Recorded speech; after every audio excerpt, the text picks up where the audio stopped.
traditional like ragas in Indian music, they have a whole science, and they know that they're having an impact on people. Al-Farabi wrote a book called Kitab al-Musiq al-Kabir, and in that book he gives you the maqamat to use that where you can make people laugh.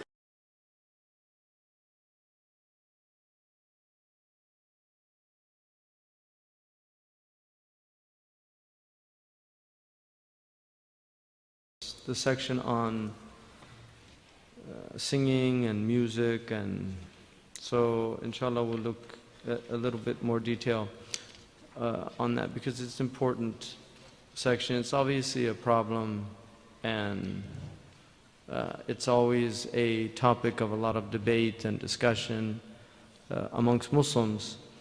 So he says, كَذَا غِنَاءٌ لِحَرَامٍ دَاعِي وَغَيْرُهُ يُكْرَهُ كَالسَّمَاعِ.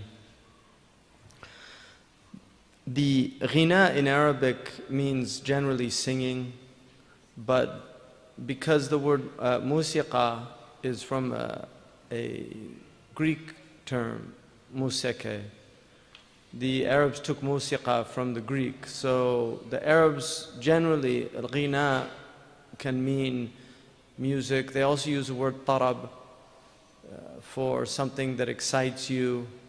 One of the words for the musician is mutrib, or the singer is a mutrib. So we get in the English language and out of the French, troubadour is probably from that derivation.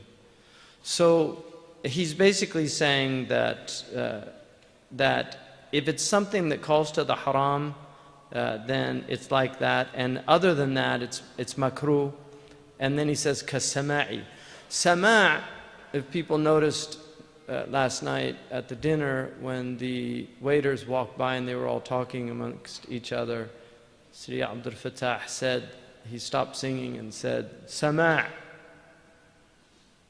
He was basically letting them know this is called sama', because sama' means to listen or audition, A-U-D-I-T-I-O. And so sama' is a tradition that arose out of the Islamic spiritual tradition, which was where people would sing qasa'id. Now the Prophet ﷺ undeniably, and nobody could deny this, had people amongst him who did sing, and Anjasha was one of them, Amr ibn al-Aqwa was another.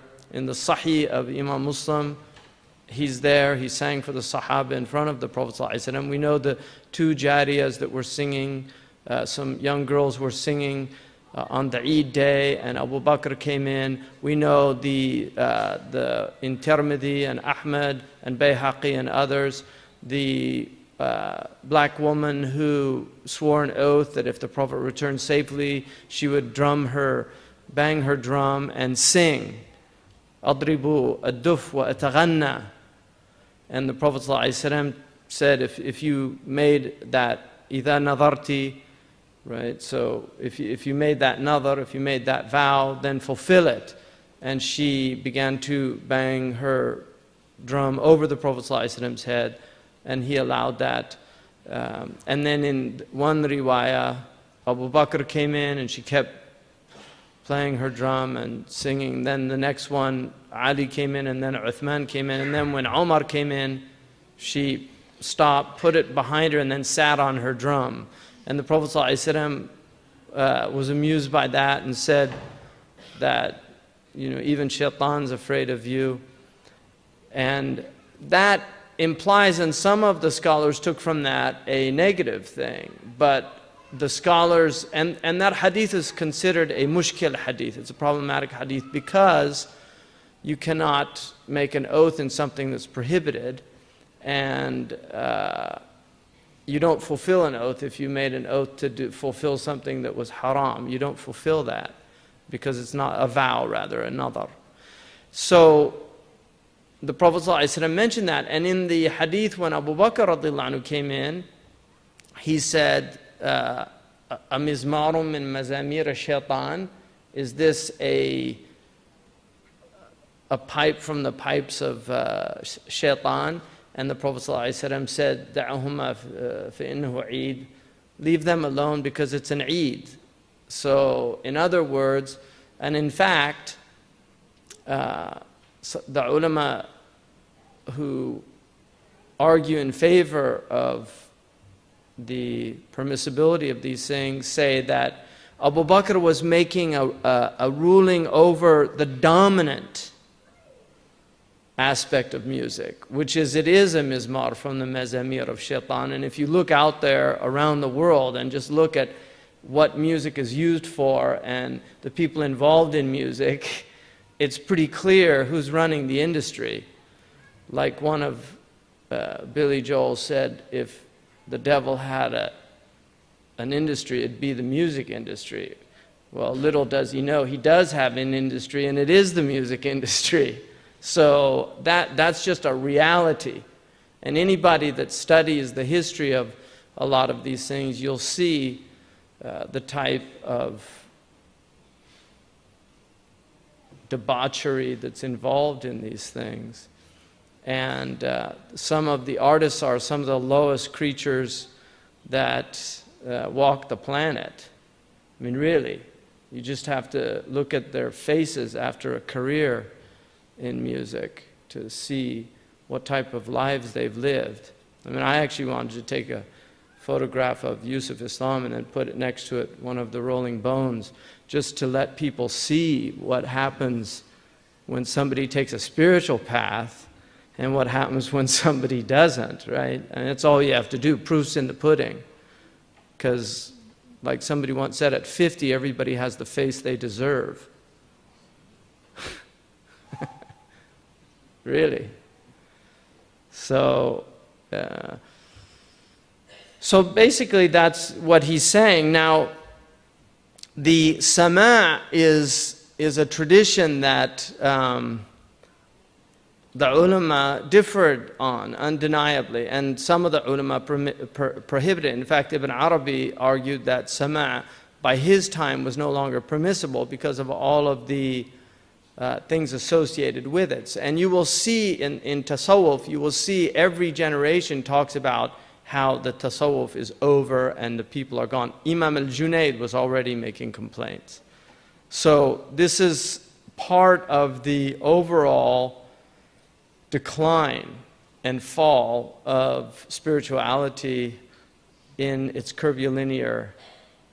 It's not really curvilinear, it's just it reached its pinnacle with the Prophet ﷺ's community, and after that the Prophet ﷺ said, لا يأتي زمان أو يوم إلا والذي بعده شر منه حتى تلقوا ربكم, which is a sound hadith that no time will come or even a day will come that is not worse than the one that preceded it until you meet your Lord. And some of the people want to limit that to the time of the Sahaba, but it's simply not true, because every generation is one generation further away from the Prophet ﷺ. So there has to be the distance. Anas radiallahu anhu said that we didn't finish burying the Prophet ﷺ until we were already feeling the naqs in our hearts, and in a riwayah, ankarna qulubana, that we were actually denying our hearts. Just his physical presence, sallallahu alaihi wasallam, was so important to their spiritual well-being, so that you can see, and that's a proof of the Prophet, how quickly it fell apart. I mean, these people that he brought together that were completely dispersed. كنتم على شفا حفرة من النار. They were literally on the brink of a hellfire. And the Prophet ﷺ came, united this people that had never been united before. And within a very short period of time, they were fighting each other again. So it's not surprising. And the Prophet ﷺ, when Abu Bakr filled that vacuum that was left by his physical disappearance, when he filled that vacuum, it's like coming into the hub, that empty space that keeps the wheel, because there's no ego there, it's the egoless space. That's what keeps the thing turning. And so Abu Bakr was able to come in, and then Omar came in. By the time Uthman gets there, the torque is so great because of all these new people come into Islam and they don't have the spiritual qualities that the earlier people had. And so Uthman is having a more and more difficult time holding it together, and then it begins to come apart. And then Ali comes in, and by that time the community is fragmented. So the Prophet ﷺ, getting back to this, the deterioration of the quality is something that has been remarked on since the beginning. And so it's not surprising that you'll find these constantly. Now, the Prophet ﷺ permitted al-han al-Arab, the tunes of the Arabs that were used. Lahan is the tune. And even the Quran was to be not sung but chanted with the al-han. It's permitted to chant the Quran, which is why we have Quran reciters that will chant. And the master Quran reciters learn the maqamat. So they actually know the maqam. See, if you watch them, they're doing a very sophisticated rhythm. And when they speed up, they all speed up at the same time. They can stop on a dime because they're following the ozan and the maqams that they're singing. And each one of those songs that they sing, the qasaid that they sing, have maqamat that are sung.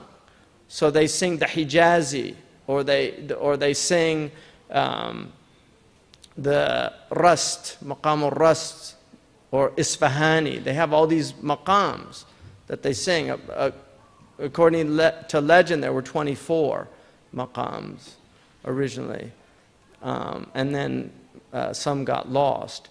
But these, we know that, and this is where music becomes a serious problem. The Pythagoreans worked out that music is related to geometry. And in classical Western tradition, you had what was called the quadrivium, and so you studied arithmetic first, which is number, discrete number, arithmetic, 1, 2, 3, 4. And obviously not simple arithmetic, but the meaning of numbers. Because numbers are related, all numbers are multiples of 1. Everything comes from 1. And then you went into geometry, which was number in space. And then you went into music, which was number in time and space. And then you went into astronomy, music, which is number in time. And then you went to astronomy, which is number in time and space. So there was a cosmology to the quadrivium.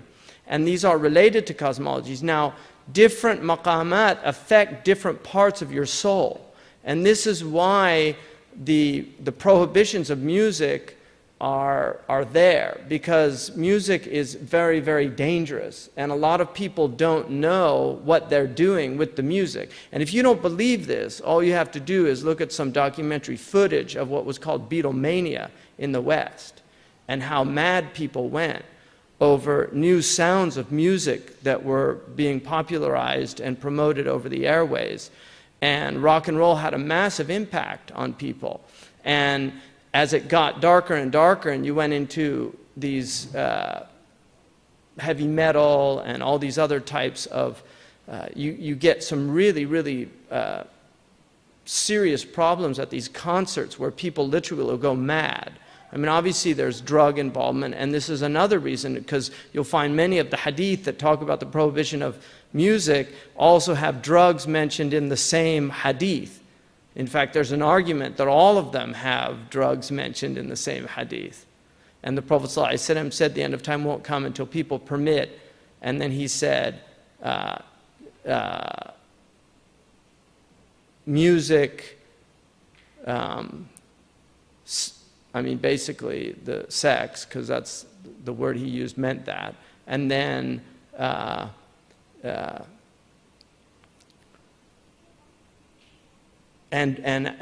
drugs, intoxicants. So he actually mentioned those three together, right? Which in Western parlance is sex, drugs, and rock and roll. which became a kind of mantra of the 1960s, and we're still feeling the repercussions of that in the West since that time, which was a massive change. And Plato argued that you will never change musical modes in a society except that it will have a radical effect on the culture and nature of the society. So musical changes actually are harbingers of shifts within society. And so this is called ethos theory in the Greek tradition, that music has a powerful impact on the soul. Rumi in the Masnawi, rahimahullah, talks about the soul being really almost seduced into the body with the flute, the reed flute. And that's an indication, a mythological indication of the power that music has. And he talks about the morose sounds of the reed flute and the impact that they have on the heart. So music is very powerful, and it's really not something to be played with, because people don't know what they're doing. And in traditional, like if you go into traditional like ragas in Indian music, they have a whole science, and they know that they're having an impact on people. Al-Farabi wrote a book called Kitab al-Musiq al-Kabir, and in that book he gives you the maqamat to use that where you can make people laugh. If you play the maqams, they'll start laughing uncontrollably. You can play other maqams and they'll start crying. And so this is the power that exists in this form. So what you have to understand is that the religion does not have a blanket permissibility, and it doesn't have a blanket prohibition, but it has a dialectic of tension to make sure that we don't go astray in either way. And so, for instance, what we just heard, which is sama', you can, if you're present and if your heart's open to it, it can actually have a very powerful spiritual impact on you.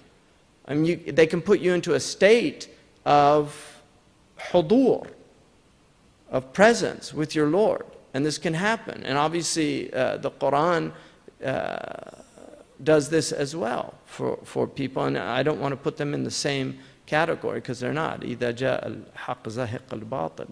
Everything other than the Quran, in terms of this, has a vacuity to it. But the meanings also are embodied in these words. The things that they're saying, you know, are very powerful things. Imam al-Busayri, they were just reciting very powerful meanings from Imam al-Busayri. So just to look at a few things, he says that the Imam Muhammad al-Hassan says, quoting Mafatih al-Kunuz, that sama' has three categories. The first is absolute prohibition, and this is for the majority of people, and this is the traditional view. I'm just giving you what the ulama have said. And these are for young people that become very affected by it, and the shahawat are ghaliba alayhim. When they have too much of their licentious nature is too strong. So the shahawat, the concupiscent soul, is very strong, and they haven't learned to control that yet. That this can actually arouse in them passions.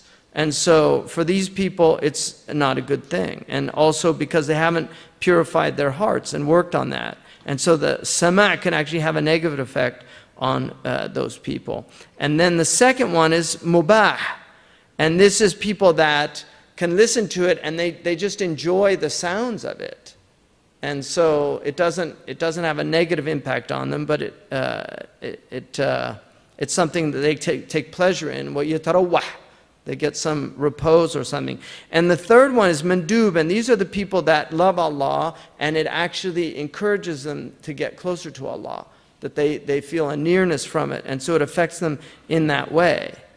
And Sidi Ahmed Zarruq, in his commentary on the Baghrisiya, and this is a very interesting lafta of Sidi Ahmed Zarruq, a indication that he got out of it. He said, Ama'adatul Lahwi, this is in his commentary. The Baghrisiya is a famous primer that was used by the Malikis in North Africa. He was a great Algerian scholar, Abdurrahman al-Waghlisi, and his book was used for many hundreds of years as a primer, like Ibn Ashir. Ibn Ashir pretty much became the dominant text.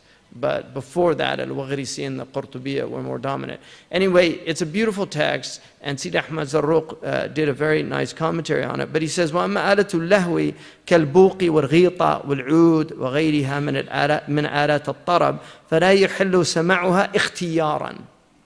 So, Sidi Ahmad Zarruq says, as for these instruments of diversion, lahu is diversion, anything that entertains you, diverts you. He says, like the buq, the drum, the ghita, it's like a bagpipe, and then the oud, which is a stringed instrument, and these other types of instruments that are alat al-tarab. They're means by which people are excited.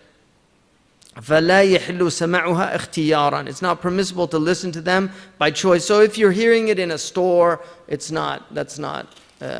go under that category. But then he says, وَمَا يُذْكَرُ عَنْ إِبْنِ عُمَرْ أَنَّهُ لَمَّا اشْتَازَ بِصَحْبِ الشَّبَابَ غَلَّقَ أُذَنَيْهِ. So he passed by a man who was playing an instrument, and he closed his ears. Ibn Umar radiallahu anhu, he plugged his ears. But he was with Nafi', وَلَمْ يَأْمُرْ نَافِعًا بِذَلِكَ يحتمل أن نافعا لم يؤثر عنده فلا يلزمه غلق أذنيه. So what he was saying is, what that indicates is that Nafi' was not affected negatively by these things. And so he didn't have to close his ears. Now he says, and this is Imam al-Wazani, who wrote, I think, one of the finest legal arguments that I've ever heard for the permissibility of music. He was a great scholar from Morocco. And the Moroccans tended to follow the Andalusian school because the Andalusians tended to be more lenient about this. And it's important for those of us who are in the West, in societies where music is profoundly central to the cultural heritage. Even though there's a lot of negative music, nonetheless, music is profoundly central to the cultural heritage. And so we have to be careful about making this an issue whereby people actually are alienated from Islam. So it's very important to have a nuanced understanding of this, because in certain countries in the Muslim world it's not a problem. But if you take certain types of Islam as the way you introduce people to Islam, that could have a very negative effect. And that's why triaging is very important. You have to let people see what Islam is before you start giving them all the details, many of which are not agreed upon. And this is part of the problem. We've got so many people that think this is Islam and there's no other Islam. It's my Islam or no Islam. And so what he says here, Imam al-Wazani, فَلَا يَحِلُّ سَمَعُهَا اخْتِيارًا يعني حيث كانت تؤثر فيه بأن توقعه في محرم. بدليل آخر كلامه حيث قال إن نافعا لم يؤثر فيه فلا يلزمه غلق أذنيه فهو يفيد أن عدم الحلية خاص بمن يؤثر فيه فتأمله. So what he's saying is, if you really look at the subtlety of this argument, he's saying that if it affects you negatively, right, then that's really what they're arguing, that you shouldn't be listening to this. And Nafi' was not affected by it, so he did not tell him to close his ears. So had it been haram to hear it, he would have told him to close the ears. Do you see? And so he says, this shows you that the prohibition is specific about the effect that it has on you.